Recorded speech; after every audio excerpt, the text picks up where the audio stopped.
This is John Kukla, and the following is my informative speech for public speaking, SPC 205, for the summer 2021 term about the Chernobyl incident.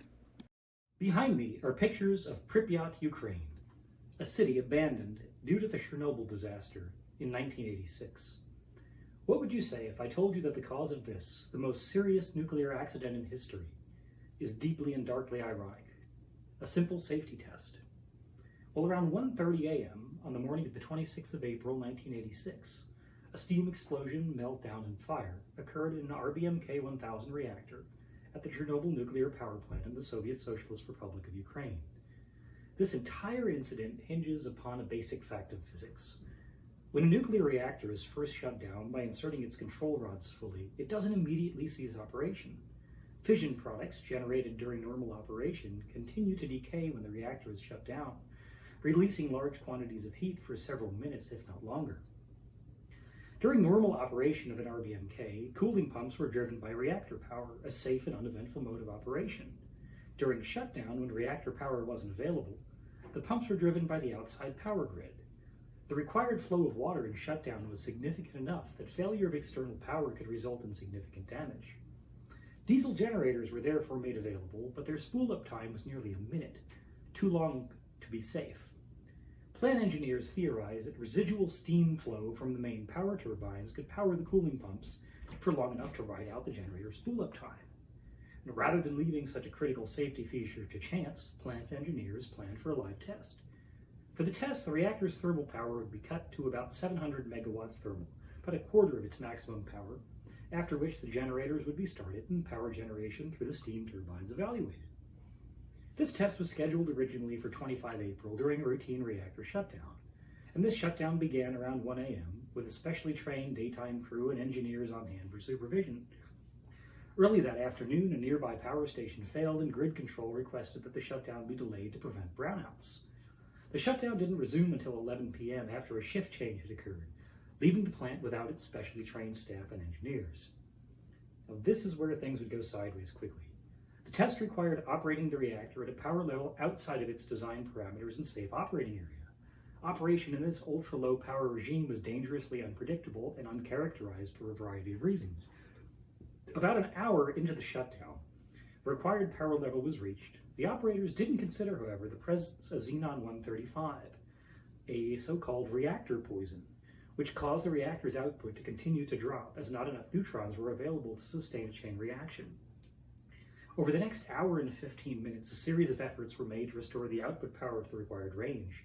Due to flaws in the reactor design and the lack of knowledge on the part of the operators, these set up dangerously unstable conditions inside the reactor.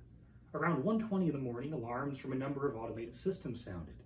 In order to continue with the test, these alarms and their associated safety systems were disabled. Half of the coolant pumps were then shut off as part of the original test. Unbeknownst to the reactor operators, this created steam voids of boiling water in the reactor coolant channels, which created a dangerously unstable condition. The control rods had been removed nearly all the way at this point. Combined with steam voids, this allowed for extra reactivity and set up perfect conditions for a one-way reaction. Around 1:23 a.m., the turbine test begins, and the operators at this point believed that the events were proceeding uneventfully. At 1:24 a.m., a scram or reactor shutdown was initiated. This meant that the control rods were inserted all the way into the reactor, which took about 20 seconds. However, the control rod tips displaced water from the coolant channels, causing a massive increase of reactivity. In less than 5 seconds, the reactor's output more than tripled. Increased steam formation caused by low coolant flow and the power increase caused the bottom of the reactor to heat too much, deforming fuel elements and spilling them into the control rod channels, preventing their further advance. A massive power excursion followed. Math models indicate that a power of more than 30 times the reactor design capacity was reached. This caused a steam complosion, blowing the upper shield of the reactor off, hurling white-hot reactor debris out of the plant, and triggering fires.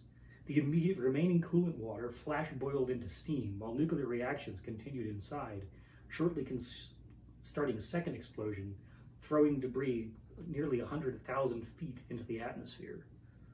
The remaining contents of the reactor core reached about 2,000 degrees Fahrenheit, turning the concrete lining molten into a lava-like material known as corium, which melted through the reactor basement where it cooled and solidified over a period of days. The radioactive plume had far-reaching effects. According to the IAEA's bulletin from August 1986, fallout was detected 2 days later on clothing of a nuclear power plant employees in Sweden, about 700 miles away. An area of 100,000 square kilometers was so heavily contaminated that feed animals, plants, and water in the area became dangerous for human consumption. A zone 30 kilometers wide, termed the Zone of Alienation, was evacuated, displacing tens of thousands of people from their homes. It's estimated that between 50 and 70 people were killed in the initial explosion and fires, or shortly thereafter due to radiation exposure. The most significant long-term health consequences were an increase in thyroid cancers due to radioactive iodine-131 released in the explosion. Increased rates of leukemia and other cancers relative to the background have also been detected over the following 30 years.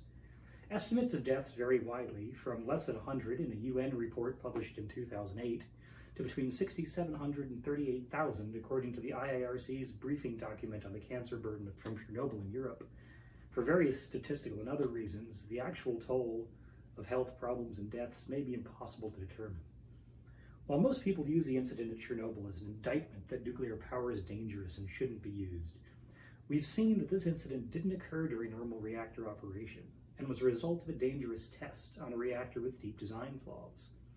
Given the grave long-term consequences of such an incident, however, we can only hope that the nuclear industry takes safety seriously so such an event can never occur again.